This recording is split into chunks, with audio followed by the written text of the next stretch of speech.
So here we have another letter that I received from Valley Empire Collection, the location at 8817 East Mission Avenue, Suite 101, Spokane Valley, Washington, 99212, dated February 24, 2026. And of course, first of all, my name is all in corrupted, all block caps numbers. So that's not how you really spell my name. And anyway, which is the fraud. Anyway, looking at this, I'm like, oh shit, they're saying that I owe them $510.76. Now, I had already uploaded videos in the past of Valley Empire Collection for the location at Broadway Street because, and it was specifically for this charge right here, this bottom charge for account number 1A00690028 for $139 for Spokane Municipal Court.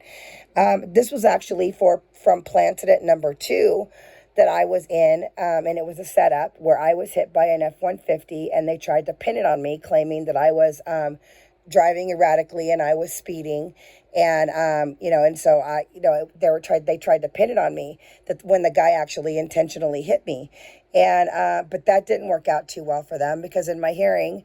When I was up for my hearing, I went in and I had 2 witnesses with me that witnessed everything as well.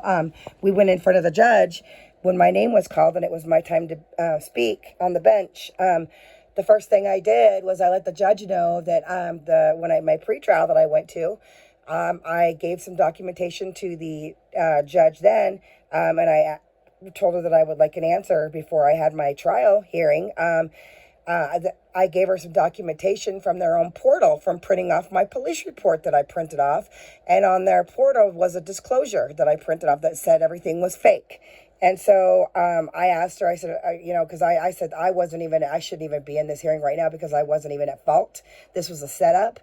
And I said, can you answer why your own portal says everything is not true? And she said that she couldn't answer me, that she would go ahead and notate that in my file, so for the judge to read at my trial hearing. And I said, okay, that's fine. So when I had my trial hearing, when I got called up, I went up onto the bench, and the first thing I told the judge that was seeing me was that I turned in a documentation to prove everything, that I printed off from their own portal from requesting my police reports. There was several disclosures. One of those disclosures says everything was fake. And I said, this didn't even happen. It was pinned on me and it was all set up and everything. And I said, and this disclosure proves right here that everything was all fake. So apparently I'm just here wasting my time. And could you enlighten me on that disclosure real quick, please?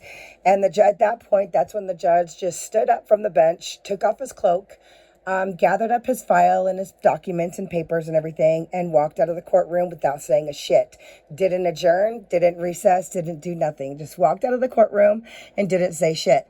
Well, me and my 2 witnesses that were with me in the hearing, we waited there for a good 15 minutes before we left because we were the only ones left in that courtroom, and nobody was in there. So we ended up leaving because when a judge just walks off a bench like that, that means you owned that courtroom and you owned that judge. And they couldn't even answer me. They couldn't do shit. He just walked out of the courtroom. And so after that happened, I had got a letter from Spokane Valley Collection saying that I owed them money.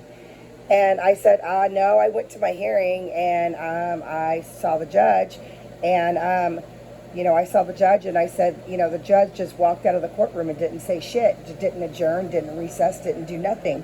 And I had proof that everything was all fake, which I still do. I've got all that documentation, all the original documentation of everything still. So anyway, that's for that $139 charge. I was planted at number 2 when I was hit by the F-150 about 3.5 weeks after planted at number 1 when I had my hospital release. These first 2 charges on here, inland imaging and Spokane ENT surgical specialist, those charges were from planted at number 1 that I was in that did kill me. They were from my sustained injuries along with my Arnold-Chiarian spina bifida disability that I've already got. And then, on top of my disability, the injuries that I sustained that ultimately killed me, this is where I had to go see inland imaging for my MRIs, and then Spokane ENT surgical specialist for my breathing, because Arnold-Chiari is one of my disabilities, and it affects my breathing because it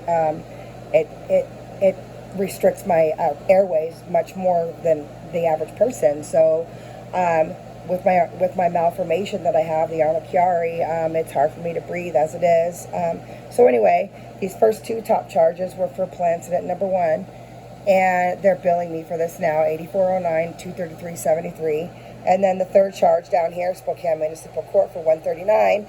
This charge is from Plan Incident number 2. So this tells me right away, immediately, knowing this right off the top, that this is another Cyclops fucking with me, and I'm done with this shit. I'm done with these fucking games. It's pissing me off, and I ain't playing this shit. If you like fucking games, like I said, go to First and J, bro, because I don't play your motherfucking head games.